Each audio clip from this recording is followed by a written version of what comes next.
Hi everyone, welcome to Finding Myself Through Obesity. I'm going to be talking about how I am always stuck in scarcity mindset, especially about money. And I was supposed to talk about this last week, but I had a lot of fear coming up around money, and it started to take over my body. And I was recognizing my hunger and everything. And I talked about that last week, that I was really going to think about what's going on, and there are a couple things that I have learned, and so I wanted to share them. First of all, being in scarcity mindset, if you don't know what it is, it's when you are afraid that you're not going to have enough of something. When you're feeling abundant, you are able to believe that you're always going to have everything that you need, and you'll never be lacking of what you need. The reason why I have been scared is because I have never been the one to take care of myself financially. My husband has always been the one that has been working and making money, and I have been a stay-at-home mom. But I think because of the warning that my dad gave me that we would always struggle financially, I was always scared that that was going to happen. So what I have learned is that if you have a scarcity mindset or an abundant mindset, it usually comes from your upbringing. My dad always took care of us, and I never felt like we were lacking anything. I felt like I had everything that I needed, but I did feel like my dad didn't want to spend money. I was thinking that maybe my dishonesty around money had to do with the fact that I didn't want to have to ask for something. One thing that I realized is that I don't remember ever asking my dad to buy me anything when I was young. I will have to talk to him and see if he remembers me asking him for things. But I remember asking my mom for things because I had this idea that I needed to be the child that never caused problems.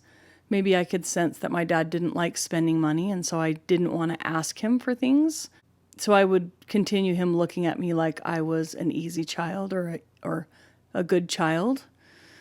That's a possibility. And then when I got married, I put that burden onto my husband because that's all I ever knew was pleasing my dad, and then it went from pleasing my dad to pleasing my husband.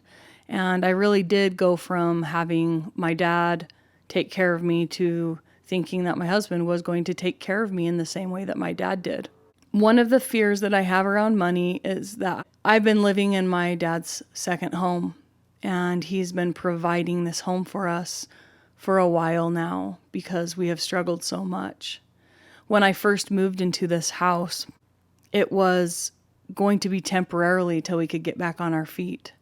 It was supposed to be no more than a year, and it's turned out to be 15 years. There's been a lot of shame around being in my dad's house, knowing that he has provided us this home, and sometimes we weren't able to pay, and he didn't charge as much as he could charge because he wanted us to have a place to be. But it's caused a lot of guilt and shame around that, especially with the way that I've dealt with money. We would pay things that we absolutely had to pay, and we knew that my dad would be okay if we were struggling. He's always helped us in those ways. But it didn't make me feel good about myself, and it also didn't make my husband feel good about himself, knowing that we were living in my dad's house. And so a couple episodes ago, I talked about how I feel guilt because I'm not making money. The fact that I feel like I need to make money is really messing with my head. And I got some coaching about it today, and I wanted to share what I am going to be working on as far as my mindset and the way that I need to think about money. Ever since I had that conversation with my dad about him sitting us down and putting that budget out and saying we couldn't afford to get married, I have been on a mission to prove him wrong, because I look at my dad as the smartest guy in the world, and he was always right, and I always would listen to him and obey him, and this was the one time that I didn't listen and I didn't take his advice. I married Jason anyways, and I knew that it was something that I was supposed to do. So I've taken this time trying to prove that my dad was wrong and that I was right, and money is a big part of that. I have some guilt around money because my husband has been working so hard being the only one who's providing money for our family. And he's constantly feeling like he's coming up short, always working, never making enough. So when we shut down the business and my husband started driving a truck, I knew that he wouldn't like it. He is not one that's going to want to be away from home. He wants to be home with his family. But he did it anyways because he knew that he needed to take care of us. Hindsight, we know that it was a blessing, but when he went off to work, he was struggling because he had to leave us, and I was happier because there was a burden lifted off me. I knew that he had a stable job. I knew we'd be getting paid every week. I knew pretty much how much money we'd be getting. I knew that I could pay my bills, and I felt guilt because I got happier as he went off to work and he started to struggle more. And so I put this pressure on me to figure out how to make some money. I got to make some money so that I can take care of him. He took care of me the last 25 years. Now it's my turn, right? I need to take care of him. And then my mentor said, so now you're here trying to rescue your husband again. And I realized that me saying, I want to make enough money so he can quit his job and I can take care of him, that's another way of rescuing him and another way of me letting him know that I don't think he's capable of doing what he needs to do. And I'm learning about this and I am being more aware of it and I'm trying to be better, not to rescue, because he is more than capable of doing amazing things. When my motivation is money, it changes. If I'm able to listen to God and his promptings to me, I will know when it's time to make the next move. I know that I am doing this podcast for me. I know that I'm doing the right thing by uncovering all of these things so that I can really align with truth and hopefully inspire other people who are struggling with their weight to align with truth too. But when I try to get overexcited about the possibilities of making money in these opportunities, it changes from being inspired to feeling scared and feeling pressured.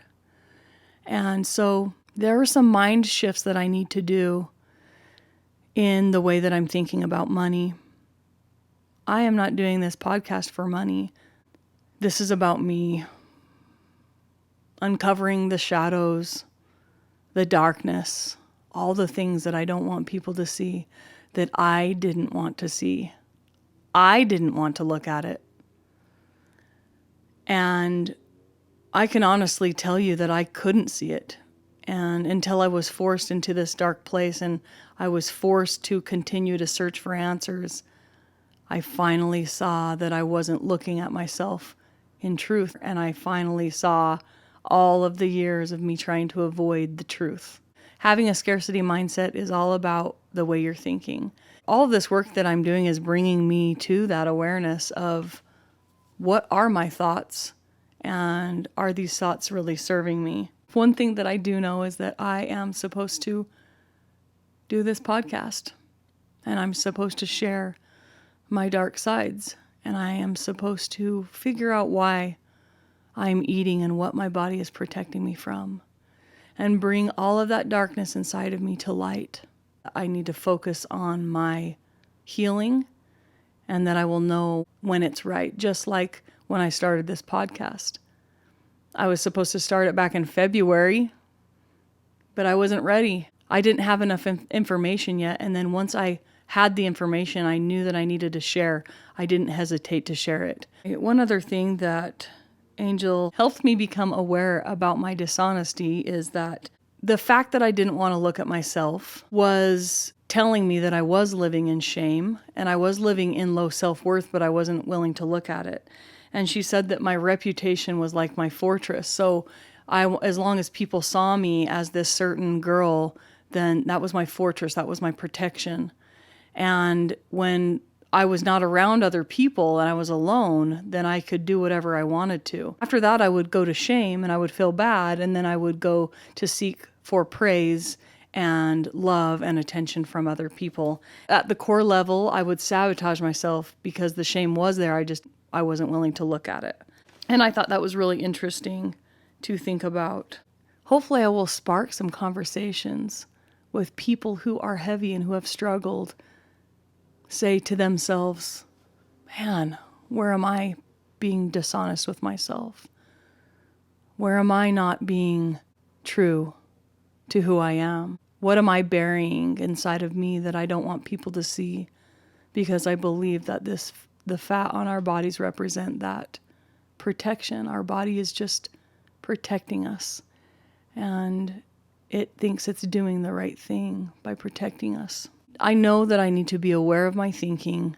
I need to write it down. I need to honor what my thoughts are, write them down, hear them, listen to all the worries that I have, and then I can dig deep into each of those statements and ask myself, is this true? So in conclusion to this podcast today, I am going to be continuously working on my mindset around money. I don't want money to be the definition of my worth. I want to realize that everything that I've ever needed has been here. I have always had what I need. And when I am focusing on making money, it kills the creative energy inside of me. Another question I can ask myself is, what is the meaning of money? And what am I afraid of if I don't have it? The last thing that I learned is there's only one reason why we don't have the life that we want, and that is our thoughts. Because our thoughts create our beliefs, and our beliefs create our actions, and our actions create our results. And so doing all this work and just starting to notice what you're thinking about. And I'm really grateful for the fact that I even could feel the negative vibration around money. I could feel it. I could sense my hunger. And I'm really grateful for that. That means that I'm progressing. And I know that I'm continually going to have things throughout my life that I'm going to have to dig up and look at and process and let go. And also to know that our path is not linear. You know, we're going to go up, then we're going to go down, and we're going to go up, and we're going to go down.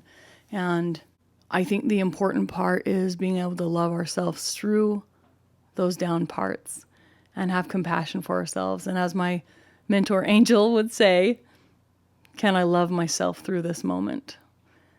And continue to have compassion for the mistakes that you make, because you will make mistakes. We all will. There is nobody on the earth that's not going to make mistakes. I am so grateful. I know I always say that, but I am grateful. I'm learning a lot.